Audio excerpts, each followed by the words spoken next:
ಸುದ್ದಿಗೋಷ್ಠಿ ಕರೆದಿದ್ದಾರೆ. ಮಧ್ಯಾಹ್ನ 3 ಗಂಟೆಗೆ ಸಿಎಂ ಸಿದ್ದರಾಮಯ್ಯ ಸುದ್ದಿಗೋಷ್ಠಿ ಇದೆ. ರಾಜ್ಯಪಾಲರು ತನಿಖೆ ಕೊಟ್ಟಂತಹ ಆದೇಶ ಸರಿ ಅಂತ ಹೈಕೋರ್ಟ್ ತೀರ್ಪು ಕೊಟ್ಟ ಬೆನ್ನಲ್ಲೇ ಸಿದ್ದರಾಮಯ್ಯ ಅವರ ವಿವರಣೆ ಏನಿರುತ್ತೆ, ಕೋರ್ಟ್ ತೀರ್ಪಿನ ಕುರಿತಾಗಿ ಮಾಹಿತಿಯನ್ನ ಸಿದ್ದರಾಮಯ್ಯನವರು ನೀಡಲಿದ್ದಾರೆ. ಮಧ್ಯಾಹ್ನ 3 ಗಂಟೆಗೆ ಸಿದ್ದರಾಮಯ್ಯ ಅವರ ಸುದ್ದಿಗೋಷ್ಠಿ ಇರುವುದು. ರಾಜ್ಯಪಾಲರು ತನಿಖೆ ಕೊಟ್ಟಂತಹ ಆದೇಶ ಸರಿ ಎಂದಿದೆ ಕೋರ್ಟ್. ಸಿಎಂ ಅರ್ಜಿಯನ್ನ ವಜಾ ಮಾಡಿದೆ. ಈ ತೀರ್ಪಿನ ಬಗ್ಗೆ ವಿವರಣೆಯನ್ನ ಸಿಎಂ ಸಿದ್ದರಾಮಯ್ಯ ನೀಡಲಿದ್ದಾರೆ. ಈಗಾಗಲೇ ನಾನು ಯಾವುದೇ ತನಿಖೆಗೆ ಹಿಂಜರಿಯೋದಿಲ್ಲ, ಕಾನೂನಡಿ ತನಿಖೆಗೆ ಅವಕಾಶ ಇದೆಯಾ ಪರಿಶೀಲಿಸ್ತೀನಿ ಎನ್ನುವಂತಹ ತಮ್ಮ ಪ್ರಕಟಣೆಯನ್ನ ನೀಡಿದ್ರು. ಈಗ ತೀರ್ಪು ಪ್ರಶ್ನಿಸೋದಕ್ಕೆ ಸಿಎಂ ಪರ ವಕೀಲರು ಸಿದ್ಧತೆ ಮಾಡಿಕೊಳ್ತಾ ಇದ್ದು ಹೈಕೋರ್ಟ್ ವಿಭಾಗೀಯ ಪೀಠಕ್ಕೆ ಮೇಲ್ಮನವಿ ಸಲ್ಲಿಕೆಗೆ ಸಿದ್ಧತೆಯಾಗಿದೆ. ಹೈಕೋರ್ಟ್ ತೀರ್ಪನ್ನ ಪ್ರಶ್ನಿಸೋದಕ್ಕೆ ಸಿಎಂ ಪರ ವಕೀಲರಿಂದ ಸಿದ್ಧತೆ. ರಾಜ್ಯಪಾಲರು ತನಿಖೆ ಕೊಟ್ಟಂತಹ ಆದೇಶವನ್ನ ಸರಿ ಎಂದಿದೆ ಹೈಕೋರ್ಟ್. ನ್ಯಾಯಮೂರ್ತಿ ನಾಗಪ್ರಸನ್ನ ಅವರ ಪೀಠದಿಂದ ಈ ತೀರ್ಪು ಹೊರಬಿದ್ದಿದೆ. ಈಗ ಹೈಕೋರ್ಟ್ನ ವಿಭಾಗೀಯ ಪೀಠಕ್ಕೆ ಮೇಲ್ಮನವಿ ಸಲ್ಲಿಸೋದಕ್ಕೆ, ಹೈಕೋರ್ಟ್ನ ತೀರ್ಪನ್ನ ಪ್ರಶ್ನಿಸೋದಕ್ಕೆ ಸಿಎಂ ಪರ ವಕೀಲರು ಈಗ ಸಿದ್ಧತೆ ಮಾಡ್ಕೊಳ್ತಾ ಇದ್ದಾರೆ. ಮುಂದಿನ ಕಾನೂನು ಸಮರಕ್ಕೆ ಸಿಎಂ ಸನ್ನದ್ಧ ಆಗ್ತಿದ್ದಾರೆ ಎನ್ನುವಂತ ಮಾಹಿತಿ ಇತ್ತು. ಈಗ ಹೈಕೋರ್ಟ್ ವಿಭಾಗೀಯ ಪೀಠಕ್ಕೆ ಮೇಲ್ಮನವಿ ಸಲ್ಲಿಸೋದಕ್ಕೆ ಸಿಎಂ ಪರ ವಕೀಲರಿಂದ ಸಿದ್ಧತೆಯಾಗ್ತಾ ಇದೆ ಎನ್ನುವ ಮಾಹಿತಿ ಸಿಗ್ತಾ ಇದೆ. ಕಾನೂನು ತಜ್ಞರನ್ನ ಚರ್ಚಿಸಿ ಹೋರಾಟದ ರೂಪುರೇಷೆ ಸಿದ್ಧಗೊಳಿಸುವುದಾಗಿ ಸಿಎಂ ತಿಳಿಸಿದ್ರು. ಈಗ ಹೈಕೋರ್ಟ್ ತೀರ್ಪನ್ನ ಪ್ರಶ್ನಿಸುವುದಕ್ಕೆ ಸಿಎಂ ಪರ ವಕೀಲರು ಸಿದ್ಧತೆ ಮಾಡಿಕೊಳ್ತಿದ್ದಾರೆ. ಹೈಕೋರ್ಟ್ ವಿಭಾಗೀಯ ಪೀಠಕ್ಕೆ ಮೇಲ್ಮನವಿ ಸಲ್ಲಿಸುವಂತಹ ಸಾಧ್ಯತೆ ಇದೆ. ಅದಕ್ಕೆ ತಯಾರಿ ಈಗ ಶುರುವಾಗಿದೆ. ಹೈಕೋರ್ಟ್ನಲ್ಲಿ ಸಿಎಂ ಸಲ್ಲಿಸಿದಂತಹ ರಿಟ್ ಅರ್ಜಿ ವಜಾ ಆಯಿತು.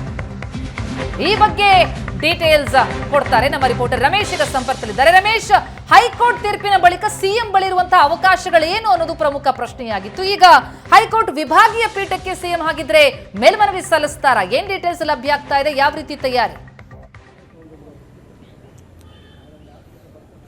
ಪ್ರತಿಮಾ, ಅಂದ್ರೇನು ಇವತ್ತು ಸಿಎಂ ಸಿದ್ದರಾಮಯ್ಯ ಅವರ ವಿರುದ್ಧವಾದಂತಹ ಆದೇಶ ಬಂದಿರುವಂತದ್ದು. ಹಾಗಾಗಿ ನಿಶ್ಚಿತವಾಗಿ ಮತ್ತೆ ನಿರೀಕ್ಷೆಯಂತೆಯೇ ಅವರು ಸಿಎಂ ಅವರು ಈ ಒಂದು ಆದೇಶವನ್ನು ಪ್ರಶ್ನೆ ಮಾಡಿ ಮೇಲ್ಮನವಿಯನ್ನು ಸಲ್ಲಿಸಲಿಕ್ಕೆ ಒಂದು ತಯಾರಿಗಳನ್ನ ಮಾಡ್ಕೊಳ್ತಿದ್ದಾರೆ ಅಂತದ್ದು. ಮತ್ತೆ ಸಿಎಂ ಪರ ವಕೀಲರನ್ನ ಸಂಪರ್ಕ ಮಾಡಿ ಮುಂದೆ ನಿಮ್ಮ ನಡೆ ಏನಾಗಿರ್ತದೆ ಅನ್ನುವಂಥ ಒಂದಷ್ಟು ಪ್ರಶ್ನೆ ಕೇಳಿದ ಸಂದರ್ಭದಲ್ಲಿ ಅವ್ರು ಹೇಳ್ತಾರೆ ಅಂತಂದ್ರೆ ಅಪೀಲ್ ಹೋಗ್ತೇವೆ, ಅದು ಹೈಕೋರ್ಟ್ನ ವಿಭಾಗೀಯ ಪೀಠದಲ್ಲಿ ಮೇಲ್ಮನವಿಯನ್ನು ಸಲ್ಲಿಸಲಿಕ್ಕೆ ಅವಕಾಶಗಳಿದೆ.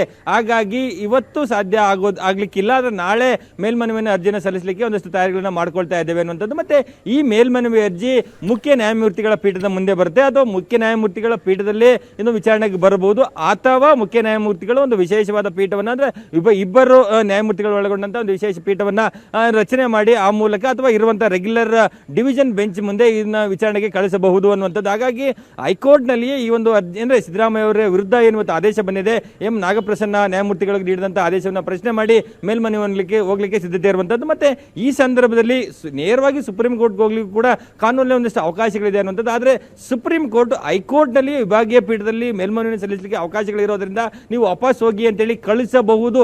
ಹಾಗಾಗಿ ಇವರು ಮೊದಲು ಇಲ್ಲಿ ಹೈಕೋರ್ಟ್ ನ ವಿಭಾಗೀಯ ಪೀಠದ ಮುಂದೆಯೇ ಮೇಲ್ಮನವಿಯನ್ನು ಸಲ್ಲಿಸಿ ಆ ಮೂಲಕ ಅವರಿಗೆ ಒಂದು ರಿಲೀಫ್ ಅನ್ನ ಕೇಳುವಂತ ಒಂದಷ್ಟು ಪ್ರಯತ್ನಗಳನ್ನ ಮಾಡ್ತಾರೆ ಅನ್ನುವಂತ ಮಾಹಿತಿಗಳು ಲಭ್ಯ ಆಗ್ತಿರುವಂತದ್ದು. ಹಾಗಾಗಿ ನಾಳೆಯೇ ಅರ್ಜಿಯನ್ನು ಸಲ್ಲಿಸಿ, ಯಾಕೆಂದ್ರೆ ಇಲ್ಲಿ ನಾಳೆ ಎರಡು ವಿಚಾರಗಳು, ಒಂದು ಸಿಎಂ ಪರವಾಗಿ ಮೇಲ್ಮನವಿಯನ್ನು ಹೈಕೋರ್ಟ್ಗೆ ಸಲ್ಲಿಸಬಹುದು, ಅದೇ ಸಂದರ್ಭದಲ್ಲಿ ಇವತ್ತು ನಾಗಪ್ರಸನ್ನ ಅವರು ನೀಡಿರುವಂತಹ ಆದೇಶವನ್ನ ಜನಪ್ರತಿನಿಧಿಗಳ ವಿಶೇಷ ನ್ಯಾಯಾಲಯದ ಮುಂದೆ ಕೊಟ್ಟು ಆ ಮೂಲಕ ಅವರ ವಿರುದ್ಧ ಎಫ್ಐಆರ್ಗೆ ಆದೇಶವನ್ನ ಮಾಡಿ ಅಂತೇಳಿ ದೂರದಾರರು ಕೇಳಬಹುದು. ಹಾಗಾಗಿ ಈ ಸಂದರ್ಭದಲ್ಲಿ ಯಾವುದೇ ಆದೇಶಗಳನ್ನ ನಮ್ಮ ವಾದವನ್ನು ಕೇಳದೆ ಯಾವುದೇ ಆದೇಶವನ್ನು ನೀಡಬಾರದು ಅಂತೇಳಿ ದೂರದಾರರಿಗಾಗಲೇ ಕೇವಿಯಟ್ ಅನ್ನ ಹೈಕೋರ್ಟ್ ಮುಂದೆ ಸಲ್ಲಿಸಿರುವಂತದ್ದು. ಹಾಗಾಗಿ ನಾಳೆ ವಿಚಾರಣೆಗೆ ಬರುತ್ತೆ. ಮತ್ತೆ ಇಲ್ಲಿ ಒಂದ್ ಕಡೆ ಅಂದ್ರೆ ನಾಳೆ ಅರ್ಜಿಯನ್ನು ಸಲ್ಲಿಸಬಹುದು, ಅರ್ಜಿಯನ್ನು ಸಲ್ಲಿಸಿ ನಾಳೆಯೇ ವಿಚಾರಣೆಗೆ ತೆಗೆದುಕೊಂಡು ಒಂದು ಮಧ್ಯಂತರ ಆದೇಶವನ್ನು ಕೊಡಿ ಅಂತೇಳಿ ಕೇಳುವಂತ ಸಾಧ್ಯತೆಗಳಿರುತ್ತೆ. ಹಾಗಾಗಿ ಅಂತದಕ್ಕೆ ಅವಕಾಶವನ್ನು ಕೊಡಬಾರ್ದು ಅಂತೇಳಿ ಕೇವಿಯಟ್ ಹಾಕಿದ್ದಾರೆ. ಮತ್ತೊಂದು ಕಡೆ ನಾಳೆ ಜನಪ್ರತಿನಿಧಿಗಳ ವಿಶೇಷ ನ್ಯಾಯಾಲಯದಲ್ಲಿ ಕೂಡ, ಯಾಕೆಂದ್ರೆ ಸಿಎಂಐ ಕೃಷ್ಣ ಅವರ PCR ನ ಒಂದು ವಾದ ಮುಕ್ತಾಯಾಗಿ ಆದೇಶಕ್ಕೆ ಕಾಯ್ದಿರಿಸಿದ್ರು. ಆ ಸಂದರ್ಭದಲ್ಲಿ ಹೈಕೋರ್ಟ್ ಅವರಿಗೆ ಮಧ್ಯಂತರ ತಡೆಯನ್ನು ನೀಡಿತ್ತು. ಅಂದ್ರೆ ಹೈಕೋರ್ಟ್ ನಲ್ಲಿ ಈ ಒಂದು ಅರ್ಜಿ ಅಂತಿಮ ಆದೇಶ ಬರುವವರೆಗೂ ಕೂಡ ಯಾವುದೇ ಆದೇಶವನ್ನ ಮಾಡಬಾರದು ಅಂತೇಳಿ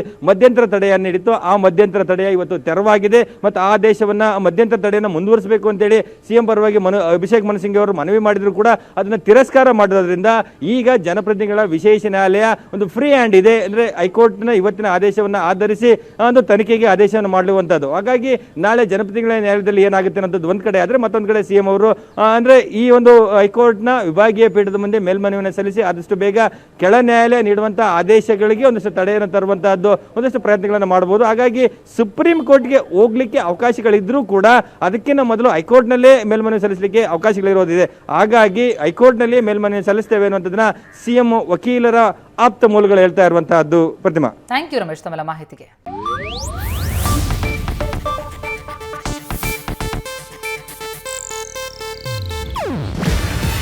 ಇದು ಏಷ್ಯಾನೆಟ್ ನ್ಯೂಸ್ ನೆಟ್ವರ್ಕ್ ಪ್ರಸ್ತುತಿ. ನೀವು ನೋಡ್ತಿದ್ದೀರಾ ಏಷ್ಯಾನೆಟ್ ಸುವರ್ಣ ನ್ಯೂಸ್.